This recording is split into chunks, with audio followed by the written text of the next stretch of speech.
también qué importante el tema de las misiones. El Señor Jesús,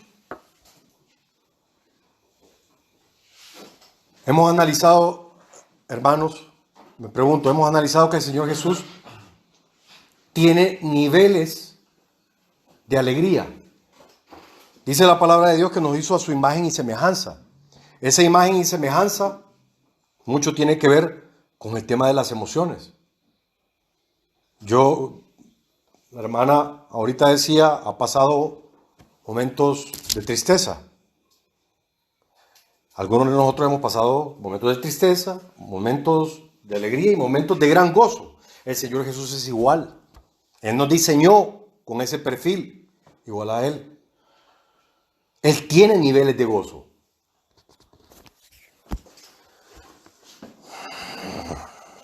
Solo Mateo 18:12, no lo busquen. ¿Qué os parece? Si un hombre tiene 100 ovejas y se descarría una de ellas, ¿no deja las 99 y va por los montes a buscar la que se había descarriado? Número 13, oigan. Y si acontece que la encuentra, a la oveja que se descarrió, de cierto os digo que se regocija más por aquella. ¿Acaso ese no es un nivel, una grada más de regocijo que el regocijo estándar? Se regocija más por la perdida que por las 99. Lo voy a traducir. Cristo está lleno de gozo de vernos juntos, lleno de gozo de ver que estamos en su voluntad. Está lleno de gozo, pero se goza más cuando la número 100 viene acá. Se goza más en ese momento por esa número 100 que por el resto de nosotros 99. Eso es lo que dice, eso es lo que nos alude esa parábola. ¿Por qué es importante eso? ¿Qué importante es para el Señor Jesús? Dice el apóstol Juan, inspirado por el Espíritu Santo, no tengo yo mayor gozo que uno de mis hijos crezca y esté bien espiritualmente. El Espíritu Santo, el Señor Jesús, no tiene mayor gozo que un descarriado vuelva, o la evolución de alguien que está en el cuerpo. No tiene mayor gozo nuestro Señor Jesús que ese.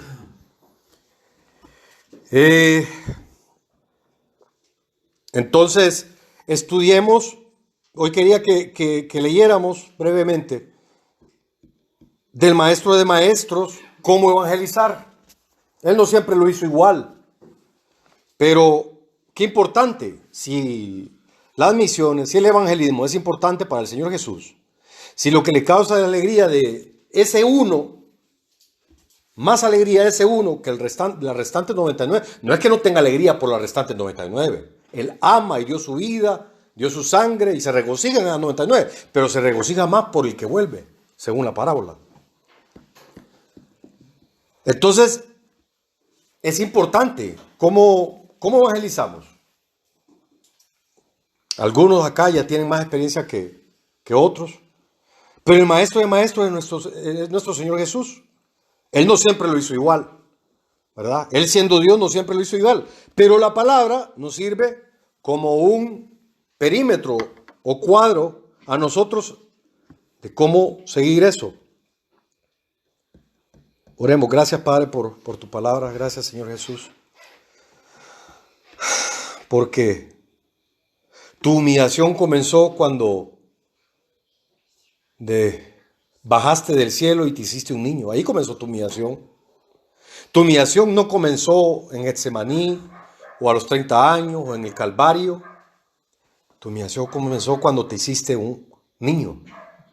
Inconcebible, increíble. Ahí empezó tu humillación. Y continuó tal así de que eras despreciado, tal así que no tenías casa. Tu casa era el templo de tu Padre. Te sentías atraído hacia el templo de tu Padre. Eso nos causa ternura. Gracias, Señor Jesús. Te pido que sea tu palabra la expuesta acá y que nada sea estorbo en mí o fuera de mí. que nada estorbe, que sea tu palabra la que sea expuesta. Yo te lo pido en el nombre de Jesús, Padre Santo. Amén. Vamos a Marcos 10, 17. Marcos 10, 17. Hermanos, hoy estudiaremos una de las vivencias más trágicas que nuestro Señor tuvo que vivir. El trabajo de Él, decía el Señor Jesús, era hacer la voluntad del Padre. Y hacer su voluntad del Padre casi que le consumía la vida al Señor Jesús evangelizar con la samaritana. Dice en Marcos atrasito que cuando había estado en Capernaum, le llegaron a buscar los discípulos, le dijeron, se agolpó la gente, te buscan. Y él le dijo, no, tenemos que ir a otro lado, porque para esto he venido, para predicar. Eso era lo que lo consumía a él, hacer la voluntad de Dios, evangelizar. Él no perdía ocasión para llevar la buena nueva. Evangelio, eso quiere decir buena nueva. Y la primera ramificación que debe venir sobre alguien que encuentra esa buena nueva debe de ser gozo. Porque miren, evangelio, buena nueva, o es mentira que es buena nueva, o el receptor de esa buena nueva no le entiende. Pero la palabra de Dios le llama evangelio, buena nueva. Un buen ejemplo es el eunuco, a quien Felipe evangelizó. Aún cuando Felipe desapareció de sus ojos, lo primero que vino después de ser bautizado de su conversión, dice que se fue lleno de gozo. El carcelero de Filipos, lleno de gozo. Al gadareno, ve y dile a tu gente, ¿por qué le rogabas quedarse con el Señor? No, ve y dile cuán grandes cosas, trae gozo. Esa debe ser la primera ramificación de la buena nueva. Entonces, buena nueva, gozo, van de la mano. Vamos a ver, Marcos 10, 17. Al salir él para seguir su camino, vino uno corriendo e hincando la rodilla delante de él le preguntó, Maestro bueno, ¿qué haré para heredar la vida eterna? Excelente introducción de Marcos de este carácter respetuoso, delicado de sus palabras con nuestro Salvador. Este carácter como que nos tiene que caer bien. Qué buena introducción nos da el Espíritu Santo en ese versículo. Maestro bueno, hincó la rodilla. El formato es el correcto, la colección de palabras que utiliza es buena. Maestro bueno, ¿qué haré para heredar la vida eterna? Jesús le dijo, ¿por qué me llamas bueno? Ninguno hay bueno, sino solo uno, Dios. Ahí hay algo que parece que se trunca. Estamos hablando del Evangelio, de buenas nuevas. Estamos hablando de una persona que está buscando de Cristo. Y ese flujo, evangelio, gozo, buenas nuevas y gozo, como que el Señor Jesús lo trunca.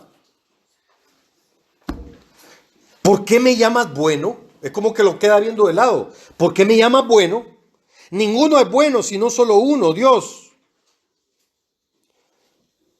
Parece que el Señor Jesús estuviera poniendo en predicado o en duda su divinidad ante este muchacho. Eso es lo que parece. Está hablando en tercera persona. Ninguno es bueno, sino Dios. Está diciendo el muchacho, o sea, ¿por qué me llamas bueno? Ninguno es bueno, solo Dios.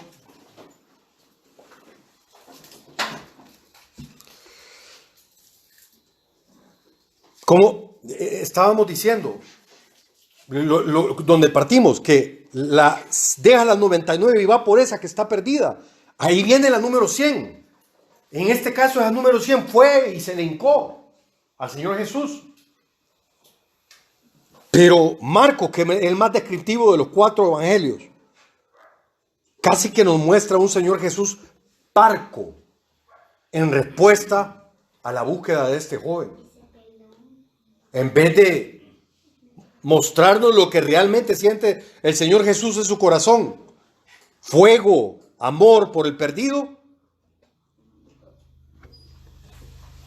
ninguno es bueno, sino solo uno, Dios.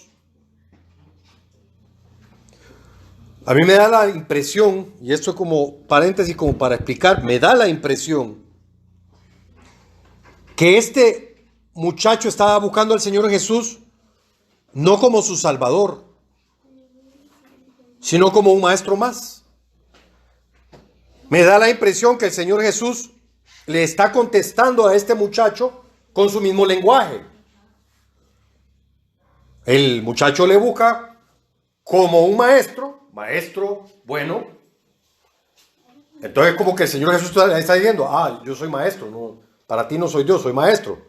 Ninguno es bueno, solo Dios. No me llames bueno. Como que le contesta con su mismo lenguaje. O continúa, le da fluidez a la plática con este joven, el Señor Jesús.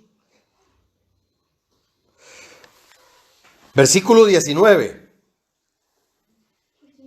Los mandamientos sabes: no adulteres, no mates, no hurtes, no digas falso testimonio, no defraudes, honra a tu padre y a tu madre. Un momentito. La número 100 está aquí. La que hace explosionar el corazón del Señor Jesús de alegría si va a ser salva. Y el Señor Jesús no le presenta el Evangelio. ¿Qué es lo que le presentó? La ley. La ley. El Señor Jesús le listó, le dio un sublistado de mandamientos. No adulteres, no mates, no hurtes, no digas falso testimonio, no defraudes, honra a tu padre y a tu madre. Jesús, como nosotros lo hemos estereotipado, pudo haber dicho, o digamos, yo voy a evangelizar y viene un muchacho así corriendo y a buscar al Señor Jesús.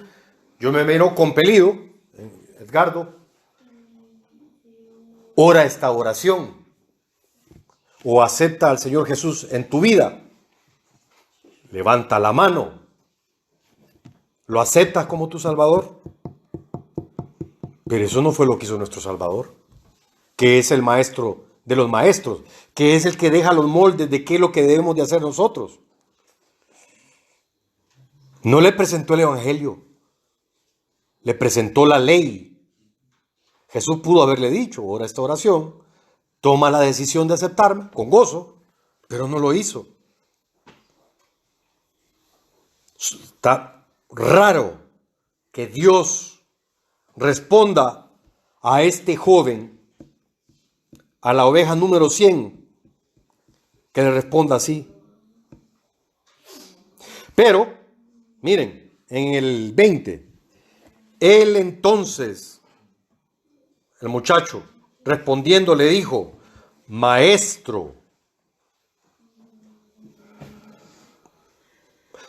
todo esto lo he guardado desde mi juventud. Aquí el Espíritu Santo nos empieza a desnudar el corazón de este muchacho.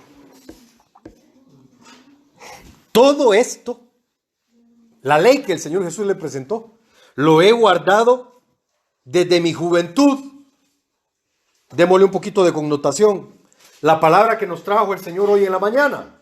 Habían dos personajes. ¿Cuáles eran esos dos personajes? ¿Quién se acuerda de la parábola de hoy?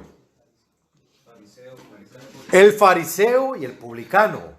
Le voy a hacer una pregunta. Con esta respuesta que da este personaje que nos debe caer bien, que hincó la rodilla, que hizo la pregunta correcta y que le llama maestro y que le da honor al Señor Jesús. ¿A quién se parece más en esa parábola? ¿Al publicano o al fariseo con esa respuesta? Amén. El Espíritu Santo nos empieza a desnudar qué es lo que el Señor Jesús ya sabe. Porque el Señor Jesús lee los corazones.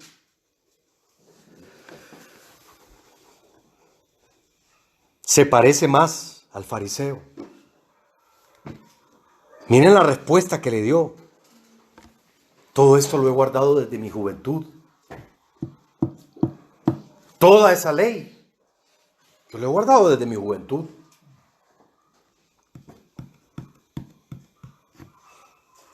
¿Cómo le debe haber dolido el corazón a nuestro Señor Jesús? 21. Entonces Jesús mirándole le amó. Esto se cuenta en 3 evangelios, pero Marcos, como es el más descriptivo, el único que utiliza ese verbo, le amó. Aquí quiero resaltar 2 cosas. Primero, la ternura de nuestro Señor Jesús. ¿Qué decía usted? La ternura de Jesús. Le amó. ¿Cómo Juan pudo captar eso? Perdón, Marco, en este caso. En realidad, Marco, dice, uno de los padres de la iglesia dice que Marco son las memorias de Pedro del Señor Jesús. Pedro, todo lo que Marco lo escribió, lo recibió de Pedro, que fue quien vio todo eso. ¿Cómo Pedro pudo captar ese amor de Cristo por este muchacho en esa interlocución? Podemos solamente imaginarnos la mirada de Cristo, sus ojos penetrantes, su amor desbordado por este joven, su ternura. Miren, me apoyo en la palabra. 2 Corintios 10:1 dice: yo, Pablo, ruego por la mansedumbre y ternura de Cristo. O sea, uno dice a veces, por el amor de Dios, o pucha. Si hay algo por lo que apelaba Pablo a los corintios para que hicieran algo, era por la ternura de Cristo. Esa ternura de Cristo era un rasgo de carácter de nuestro Señor para Pablo, que era un gigante, era una realidad constante. Qué ternura la de nuestro Señor. Le amó. Le amó. Y otra cosa que quiero sacar de ese, entonces Jesús mirándole le amó. Solo de esa línea. Aparte de la ternura de nuestro Señor. Este versículo es una de las pruebas más irrefutables. Que el amor de Cristo es también por los no salvos. Vamos a ver, les voy a comentar para los que no lo sepan. Según los calvinistas, el Señor Jesús tiene un amor especial o más elevado por los elegidos. Según el calvinismo, el Señor Jesús me eligió antes de la fundación del mundo a mí para ser salvo o para ser perdido. Él lo eligió ya. Yo no tengo opción. Y ellos dicen entonces, John MacArthur dice, escribió todo un libro acerca de eso. John MacArthur dice que siente un amor especial por los escogidos, más elevado que por aquellos que no son escogidos. Este versículo no dice lo contrario. Este versículo dice lo contrario. Entonces Jesús mirándole le amó. De tal manera amó Dios al mundo. Le amó independientemente de que no es salvo. ¿Cómo sé yo que no es salvo este muchacho? Por la respuesta. Porque miren, en primera instancia, ¿qué fue lo que le fue a preguntar al maestro? ¿Qué fue lo que le preguntó? ¿Cómo encuentro la vida eterna? Él mismo sabe que le falta algo. Entonces, pero el Señor Jesús, en su misericordia y en su amor, le comienza a desmenuzar el Evangelio. ¿Y qué es el Evangelio? Son buenas nuevas. Pero muchas veces no es lo que queremos escuchar. Y le dijo, una cosa te falta. Anda, vende todo lo que tienes y dalo a los pobres. y tendrás tesoros en el cielo. Y ven y sígame tomando tu cruz. Y ven y sígame tomando tu cruz. Lo primero que le pide, vende todo lo que tenés y dalo a los pobres. Segundo, le da una invitación a lo que realmente, ahí, esa es la buena nueva. Tendrás tesoros en el cielo. O sea, lo que yo te ofrezco no es temporal o tangible. Es intemporal, es eterno. En el cielo. Esa es la buena nueva. Y ven y sígueme. Pero como que le termina de dar en la cabeza para despertarlo. Tomando tu cruz. Tomando tu cruz. Aquí el Señor Jesús definitivamente ya le empezó a hablar del Evangelio. Lastimosamente, esto fue demasiado para este joven. Fue demasiado. ¿Cómo lo sabemos? Versículo 22. Pero él, afligido por esta palabra, igualito al etíope, ¿verdad? ¿Cuál fue el primer sentimiento del eunuco? Gozo. ¿Cuál fue el primer sentimiento de los samaritanos cuando Felipe les llevó el Evangelio? La ciudad se llenó de gozo. ¿Cómo sé yo que este muchacho no fue salvo? Pero él, no dice lleno de gozo, dice afligido por esta palabra. Se fue triste. Qué trágico. Encontrarse cara a cara con Dios. Y que Dios en primera persona lo está evangelizando. No es un tipo de evangelio que él quiere escuchar. No es la buena nueva como dice usted. Por eso me gustó lo que usted dice. Que yo quiero escuchar. Es de acuerdo a la verdad. ¿A la verdad de quién? De Dios. No a nuestra verdad, o nuestro punto de vista, o nuestras concepciones. Es a la verdad, no a una verdad. A la verdad, una, singular. Cristo es la verdad. Por eso algunos de nosotros por eso no tuvo cabida esto. Por eso sé yo que él no fue salvo. Porque en vez de verse gozoso, afligido por esta palabra, se fue triste. Porque tenía muchas posesiones. Pongámonos de acuerdo en eso. No puede ser que él fuese salvo y tener ese sentimiento. Aquí el Señor Jesús expone dos pecados tangibles de este joven. Primero, el que nos describió su palabra hoy en la mañana. El orgullo. Estaba lleno de orgullo. En otro evangelio dice que era un principal. Algunos comentaristas asumen que es un fariseo el que hizo esto. O sea que termina de calzar con el molde de la parábola del fariseo y el publicano. Su corazón estaba lleno de orgullo, de autojustificación. Y número 2, el Señor Jesús denuda un corazón lleno de ambición y de apego por lo material.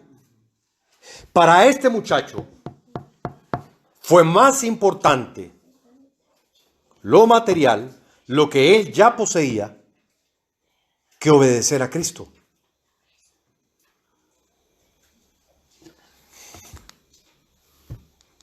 El Señor Jesús le hizo la invitación, ven y sígueme. Pero la palabra dice en el versículo 22 que hizo el antónimo. Él se fue. El Señor Jesús le dice, ven y sígueme.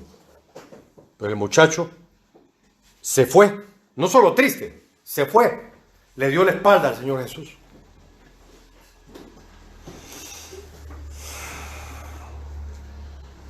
Versículo 23. Entonces Jesús, mirando alrededor, dijo a sus discípulos, cuán difícilmente entrará en el reino de los cielos los que tienen riquezas. Yo me imagino al Señor Jesús, como ya lo conocemos por su palabra, que esto que está diciendo lo está diciendo con un corazón quebrantado. ¿Qué es lo que está diciendo en este momento? Que el muchacho se fue sin salvación. Le dice a sus discípulos, cuán difícilmente entrará en el reino de los cielos los que tienen riquezas. Con un corazón quebrantado ve a esta oveja número 100 darle la espalda e irse. Porque él al final le dio el evangelio y le dijo, sígueme. Y en vez de seguirle, se fue. Agarró el lado contrario. Y el Señor Jesús termina de corroborar, se fue sin salvación. Él no entrará en el reino de Dios. Versículo 24. Los discípulos se asombraron de sus palabras. Por si acaso, entonces, nuestro Salvador, pero Jesús respondiendo volvió a decirles, hijos, cuán difícil es entrar en el reino de Dios a los que confían en las riquezas. Se lo repito una segunda vez, por si no les quedó claro. Pero el maestro de maestros como que sabía que necesitábamos más. Versículo 25. Más fácil es pasar un camello por el ojo de una aguja que entrar un rico en el reino de Dios. En este caso particular, en el caso del joven rico, es más fácil, en ese caso en particular, es más fácil agarrar entonces una hoja y tratar de meter un camello ahí a que este joven sea salvo. Por todo lo descrito. El mismo Señor Jesús nos dice que es imposible. Sus discípulos se asustaron. Ellos dicen después, ellos se asombraron aún más diciendo entre sí, ¿quién pues podrá ser salvo? Después el Señor Jesús dice, todo es posible para Dios. Todo es posible para Dios. ¿El qué es posible para Dios? Lo que estamos acá. Que siendo pecadores, hemos sido redimidos, somos regenerados, estamos sentados a la par de Cristo en las alturas, dice Pablo. Pero hay ocasiones que esto sucede. Que es más fácil pasar el camello en el ojo de la aguja. Porque hay gente que no quiere saber del evangelio. Quieren un Cristo a su medida, quieren un evangelio a su medida. Quieren una iglesia a su medida, quieren la palabra a su medida. Quieren una interpretación de la palabra de Dios a su medida. Para esos no hay cabida en el cielo, lastimosamente. Por eso los discípulos se asombraron. Esta es la tragedia, hermanos. Aquí termino, ya se cumplieron 30 minutos. Número 1, al igual que Judas, este es un perfecto ejemplo de alguien que se vio cara a cara con nuestro Salvador y no fue salvo. Qué dolor debió sentir nuestro Salvador al ver a este muchacho darle la espalda y continuar su camino directo al infierno. Número 2, presupuestemos esto, hermanos. Los que están en misiones y todos los que tenemos, porque todos tenemos esa misión de parte de nuestro Salvador. Si le pasó esto a nuestro Señor Jesús, ¿cómo no nos va a pasar a nosotros? Nuestra labor es sencillamente la palabra, llevar la palabra. Esa es nuestra labor. Pero una gran parte no la va a escuchar. No es nuestra labor convertir o buscar convertir o meter el camello en la aguja, así a la fuerza. No, nosotros no podemos hacer eso. Nosotros solo debemos de llevar la palabra. Y número 3, vuelvo y repito, aquí está, miren qué tragedia. A pesar de que estamos hablando del evangelio, de la buena nueva y que de eso por consecuencia debe haber gozo. Miren qué tragedia. Este joven, ¿sí o no?, buscó la fuente apropiada al Señor Jesús, ¿sí o no? Número 2, este joven hizo la pregunta apropiada, ¿sí o no? ¿Cómo debo ser salvo? Buscó la fuente apropiada, hizo la pregunta apropiada. Tenía, aparentemente, el deseo apropiado. Y aún así, no fue salvo. Meditemos en eso, porque todos somos llamados a la misión y a esparcir el Evangelio. Dios bendiga.